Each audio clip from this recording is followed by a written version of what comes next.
Cap sur le tribunal militaire où se poursuit le procès Thomas Sankara.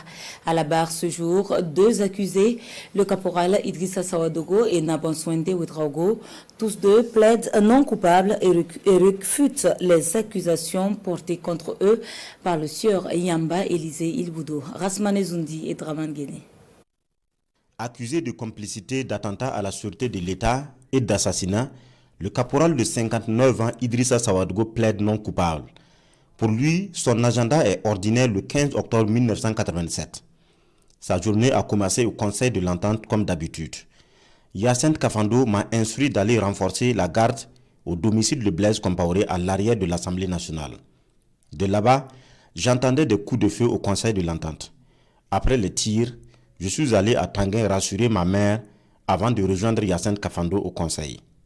Mais est-ce que vous avez demandé à Hyacinthe Kafando pourquoi il vous envoie renforcer la sécurité, demande le parquet. Demandez, est-ce que vous connaissez Hyacinthe? Tu risques de ne plus vivre. C'est tard après à la radio que j'ai appris qu'il y avait eu un coup d'État, rassure l'accusé. Le parquet militaire poursuit, mais M. Sawadogo, votre collègue Élisée Ilboudo vous a formellement cité parmi les passagers de son véhicule qui est allé à l'assaut et même que vous auriez accompagné le capitaine Oumar Traoré à la radio pour la déclaration du Front populaire. Le caporal Idrissa Sawadogo s'emporte. Je vous ai dit que Élisée est malade. Il n'est pas normal. Je n'étais pas dans son véhicule.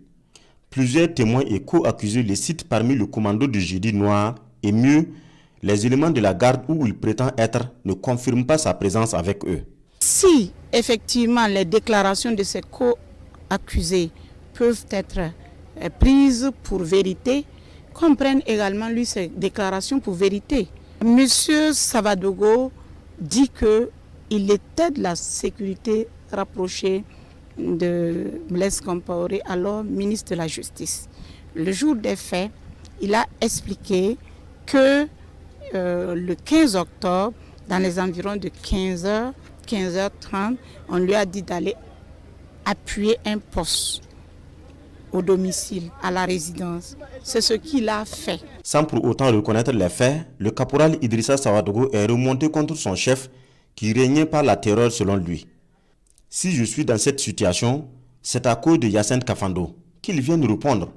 Un troisième accusé est appelé à la barre, le soldat de première classe Nabanswende Ouedraogo. Lui aussi est cité parmi le commando qui a mis fin au régime du CNR. Mais il plaide non coupable. Le 15 octobre 1987, j'étais au Conseil de l'Entente au pied-à-terre du président Blaise Compaoré du matin au soir. Vers 16h, j'ai aperçu Hyacinthe Kafando et des hommes autour d'un véhicule.